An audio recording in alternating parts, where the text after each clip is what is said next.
John Textor se rendeu a Tite, ex-técnico da seleção, e contratou ele agora. Carlos Leiria justificou a derrota do Botafogo por 3-1 para o Flamengo, neste domingo, em Belém, na Supercopa do Brasil. O treinador acredita que o curto tempo de preparação foi um dos fatores determinantes. Sabíamos da dificuldade do jogo, tendo em vista a diferença de aproximadamente 10 dias ou mais de preparação, em relação ao Flamengo, para uma partida importante.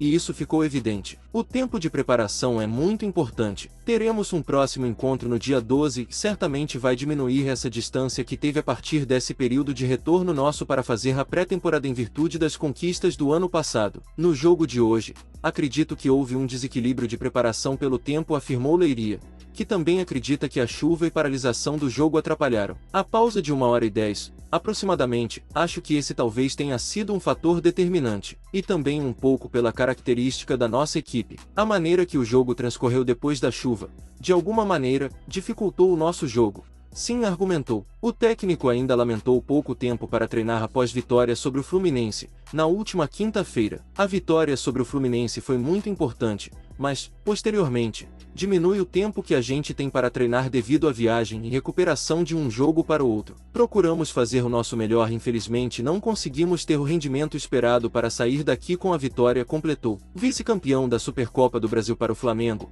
neste domingo, 2/2, em Belém, PA.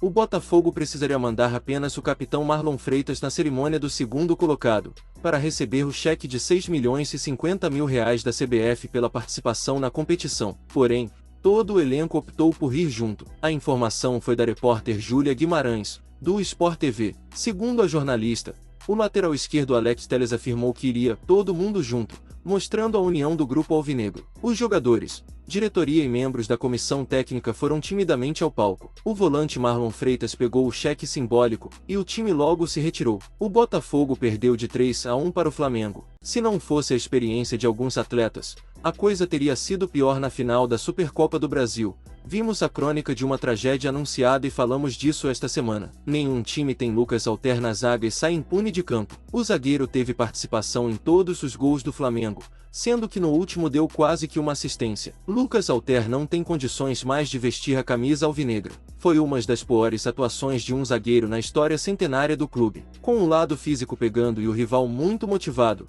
o Botafogo precisava de um técnico para sacar coelhos da cartola. Mas como quem estava lá era o Carlos Leiria, não dava para esperar muita coisa. Ou seja, crônica de uma tragédia anunciada. Em uma reviravolta surpreendente no cenário futebolístico brasileiro, o Botafogo anunciou na noite deste domingo, 2 de fevereiro de 2025, a contratação do renomado técnico Tite. A decisão ocorre logo após a dolorosa derrota na Supercopa, que intensificou a pressão por mudanças significativas no comando técnico do clube. A chegada de Tite ao Botafogo representa uma aposta ambiciosa e milionária da diretoria alvinegra para reverter a má fase e recolocar o clube nos trilhos das vitórias. Com um currículo invejável, Tite, de 63 anos, acumula passagens vitoriosas por grandes clubes brasileiros e pela seleção brasileira. Seu estilo de liderança e profundo conhecimento tático são vistos como elementos cruciais para a tão almejada reestruturação do time. A negociação, conduzida sob sigilo absoluto, culminou em um contrato de 4 anos,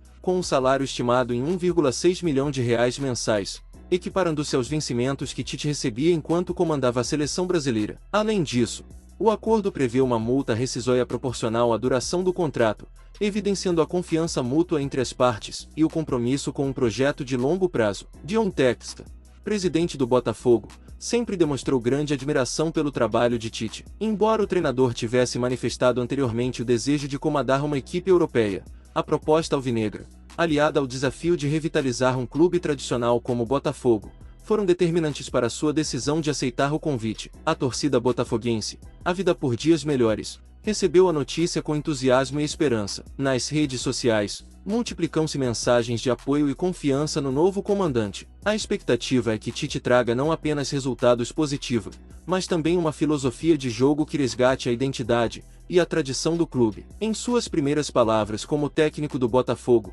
Tite destacou o desafio que tem pela frente e assumo este compromisso com a convicção de que podemos construir algo grandioso. O Botafogo é um clube de história rica, e juntos, com trabalho árduo e dedicação, Vamos buscar as conquistas que a torcida tanto almeja. A estreia de Tite à frente do Botafogo está prevista para a próxima rodada do Campeonato Brasileiro, em um clássico regional que promete ser eletrizante. A expectativa é que, sob sua liderança, o time apresente uma postura mais aguerrida e organizada, características marcantes das equipes comandadas pelo treinador ao longo de sua carreira. A contratação de Tite pelo Botafogo não é apenas uma resposta imediata à recente derrota na Supercopa, mas também um indicativo claro da ambição do clube em se reerguer no cenário nacional e internacional. Com um planejamento estratégico robusto e a liderança de um dos técnicos mais respeitados do país, o futuro alvinegro parece promissor. Agora, resta aguardar os próximos capítulos dessa nova era que se inicia em General Severiano, com a esperança renovada de que dias de glória estão por vir sob o comando de Tite.